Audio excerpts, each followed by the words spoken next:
Oh, good morning, Bobby Freeman here. Welcome back, my friends. Today I bring you news that, to be honest, it's not really news. It's not really a headline. It's more something that I'm annoyed at, and there's an article about. It's basically that horses are allowed to shit, to use an unpleasant phrase, all over the road, all over the public highway, and they don't have to pick it up, where dog owners do and get fined if they don't. So this is a story that's in Wales Online today, that global media outlet, and it basically says that it's an offence for dog owners to fail to pick up their poo in a public place, but horse riders are not obliged to jump down and get their shovels out whenever the inevitable occurs. So why are they held to different standards in the UK? Which is a good point, actually. I'm not sure if it's the same all around the world. Maybe you can let me know. And apparently the answer is all to do with public health. So it's suggested that herbivore poo doesn't contain the same amount of dangerous bacteria that carnivore or omnivore poo does. A spokesman said that one of the reasons there are no legalization or enforcement powers covering horse dung is that, unlike dog fouling, horse dung from a healthy horse presents no risk to human life. How do we know the horse is healthy?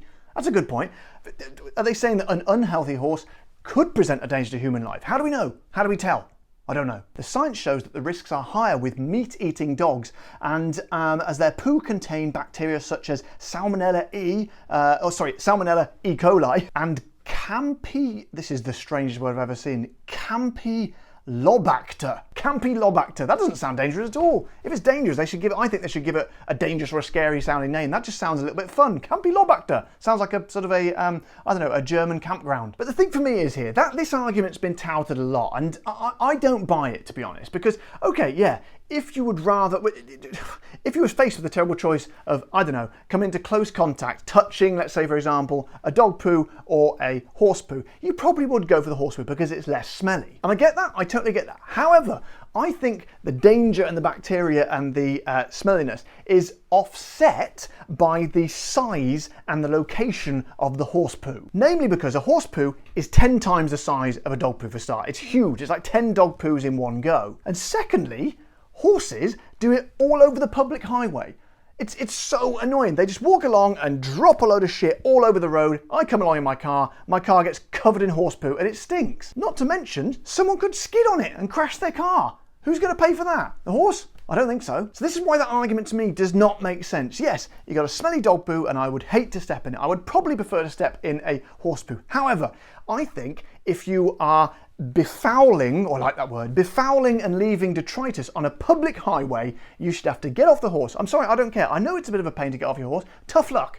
Don't, make your horse go before you leave. Like a child before a long journey, you say, go on, go and squeeze a wee out, possibly a poo as well, because we're not stopping until we get there. But if you don't want to do this, then I'm sorry, if your horse drops a load on the public highway, on the road, you've got to get off, you've got to take a bucket with you or a bin bag, and you scoop the damn thing up, just like dog owners have to. Either that, or you have some sort of device which hangs off the back of the horse, like a sort of an adaptive bucket, which catches it as it literally comes straight out the arse. Actually, that's a really good idea. I shouldn't have put this out on YouTube. I'm probably going to lose out on millions of pounds now. Someone's going to invent this. What can it be called? Like a pooper scooper, but it's a pooper catcher. A pooper catcher. A pooper catcher. Now that's catchy, literally. I reckon it could probably hold about 3 turds before you have to get off and empty it. But again, you could probably do it as you're going along. Get off, just empty it into the verge. Actually, no, not in the verge. Empty it into a bin, you dirty bastards. Empty it into a horse bin, and you know what? Leave it there for a while. Then people could come along.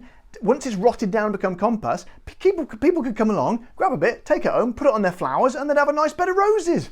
Literally everyone's a winner. Am I the only one with any ideas? I sense I may be on my own with this, but if you agree with me, please let me know in the comment in the sections below. Otherwise, I'm just a madman ranting on YouTube, and no one wants to be that. Anyway, guys, look, I sense I am descending into a kind of a ranty sort of behaviour now, so I will end the video, but I hope you have found it useful and informative, and I hope I've shone a light on a big burning issue that is a problem for many other people, and I hope it spreads, and my pooper catcher thing catches on, although I think I've got intellectual rights to it, but we'll soon find out when I see it on Amazon next week. However, if you did like this video, if you found it useful, if you agree with me, put a comment in the section below, and also if you haven't already, subscribe to my channel, press the like button on this video, and if you want to support the show, head over to the Patreon page or click the join button below this video. But until next time, guys, I am Bobby Freeman. Stay safe.